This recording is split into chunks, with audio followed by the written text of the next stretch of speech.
Halo guys, ini ada dua buah mesin dari Grihon Mercury. Kenapa saya sebut mesin ya? Karena ini sudah dipreteli semua. Yang bawah ini adalah yang versi tabung biasa. Yang atas ini adalah yang versi bocap. Nah, untuk yang versi tabung biasa ini mungkin secara konstruksi, secara kualitas dan secara triggernya itu masih sama dengan versi yang sebelumnya. Dengan produksi yang lama ini masih sama, model triggernya itu masih sama. Sedangkan yang atas ini adalah yang versi bocap. Ini yang versi terbaru 2026. Ini sudah mengalami perbaikan guys. Perbaikan paling kentara itu ada pada bagian trigger. Nah ini, kalau yang versi lama ataupun yang versi sekarang tapi yang generasi tabung biasa, ini dia masih menggunakan trigger model match seperti ini. Modelnya match tapi rasanya tidak match sama sekali. Ini keras sekali. Karena apa? Karena mekanisme trigger ini dia masih mengandalkan baut ini baut L tanam, yang mana di bagian ujungnya itu ada gotrinya guys. Nah, ada gotrinya, contohnya seperti ini. Nah, seperti ini. Jadi triggernya Grihon Mercury yang versi lama dan yang versi terbaru tapi yang generasi tabung biasa itu triggernya modelnya match tapi rasanya tidak match, dan dia masih mengandalkan baut L yang ada gotrinya sebagai pendukung tambahan mekanisme. Jadi memang keras guys. Nah, sedangkan untuk yang generasi terbaru yang versi 2026, dia triggernya sudah model biasa. Ini triggernya tidak model match seperti yang bawah, tapi rasanya dia lebih nyaman dan lebih empuk saat ditekan. Karena apa? Karena ada perbedaan konstruksi. Nah, konstruksi yang mana? Konstruksi yang ini saya tunjukkan. Untuk yang versi yang lama terdapat 4 titik untuk pinnya, 1, 2, 3, 4.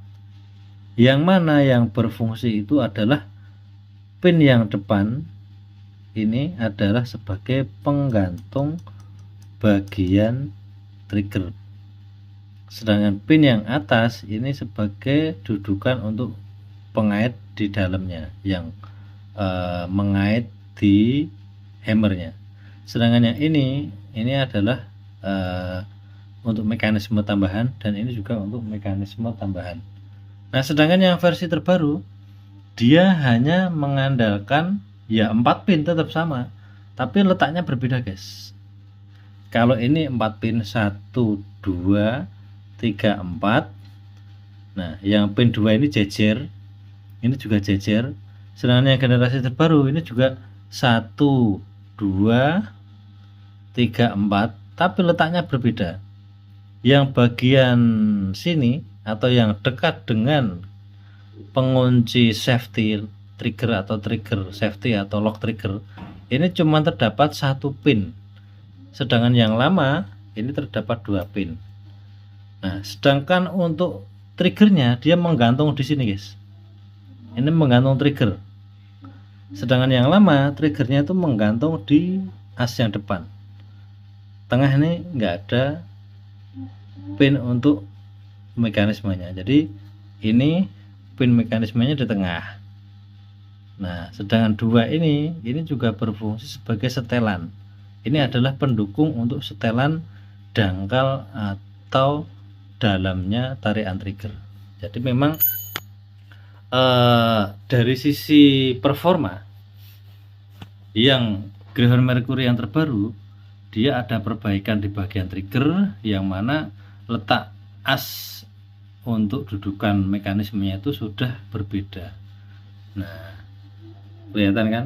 Ini 2 di sini dan 2 di sini, sedangkan ini 3 ini hampir sejajar, 1, 2, 3, yang 4 ini misah di sini. Nah, ini pada bagian trigger. Dan ada perbedaan lain pada bagian hammer. Nah, untuk bagian bentuknya saya kira masih sama ya. Tapi juga nggak tahu karena saya juga belum bongkar. Tapi dari sisi bagian depan, nah ini bisa dilihat. Untuk yang generasi lama atau yang generasi terbaru yang versi tabung biasa, itu hammernya modelnya masih seperti itu guys. Nah, kelihatan nggak tuh? Nah, itu hammernya, dan dia memang rapat, tertutup, bagian atasnya itu tertutup. Sedangkan yang versi baru di bagian hammernya, bagian depan, dia sudah ada rongganya. Nah, itu sudah ada rongga atau bolongan. Jadi saya ini tak jejerkan sekalian ya, tak jejerkan supaya terlihat jelas perbedaan dan persamaannya. Nah, ini sudah tak jejerkan. Nah, bisa dilihat yang sebelah kiri adalah yang versi terbaru, yang sebelah kanan adalah yang versi lama. Ini bagian trigger bagian hammer sudah mengalami perbaikan, yang mana tujuan dibuatnya lubang itu adalah untuk memperlancar laju hammer saat meluncur ke depan untuk memukul aspal. Jadi lubang itu adalah lubang ventilasi atau lubang untuk membuang angin yang ada di dalam ruang hammernya. Nah, sedangkan yang lama dia masih rapat, jadi masih ada kemungkinan saat hammer meluncur ke depan itu ada sedikit hambatan dari angin yang terjebak di dalam rongganya. Sedangkan ini yang sebelah kiri ya, angin yang terjebak di dalam rongga akan terbuang lewat lubang tengah di tengah hammer itu. Jadi memang dari sisi mekanis ada revisi atau ada perbaikan antara Grehon Mercury yang lama dengan Mercury yang terbaru, dan ini berlaku untuk Grehon yang lain. Jadi gini guys, entah kenapa pabrikan Grehon itu sejak awal dia tidak menemukan kendala-kendala seperti yang saya sebutkan tadi. Contoh, trigger yang keras itu kan sejak awal dikeluhkan, tapi diperbaiki di generasi selanjutnya. Terus untuk masalah hammer juga diperbaiki di generasi selanjutnya. Nah, itu sama kasusnya dengan yang Grehon T-Rex. Grehon T-Rex yang generasi awal itu kan juga triggernya keras, bagian peredamnya juga modelnya lucu segitiga. Nah, lalu ada perbaikan di generasi kedua dan ada penyempurnaan di generasi ketiga atau generasi yang sekarang beredar itu. Nah, kemungkinan untuk Grehon Mercury kedepannya juga akan mengalami hal yang sama seperti yang dialami oleh Grehon T-Rex klasik, yang mana generasi awal triggernya keras, hammernya masih buntu. Nah, diperbaiki generasi kedua, triggernya sudah lembut dan hammernya pun sudah dikasih bolongan. Entah nanti di generasi ketiga atau yang kloter yang akan datang mungkin ada perbaikan-perbaikan yang lain, yang mana tujuannya adalah untuk mendukung performa. Nah, jadi gitu ya guys ya. Ini tadi adalah sedikit penjelasan tentang perbedaan antara Grehon Mercury lama dengan yang terbaru. Oke, terima kasih sudah bersedia menonton video saya. Salam hormat, sampai jumpa.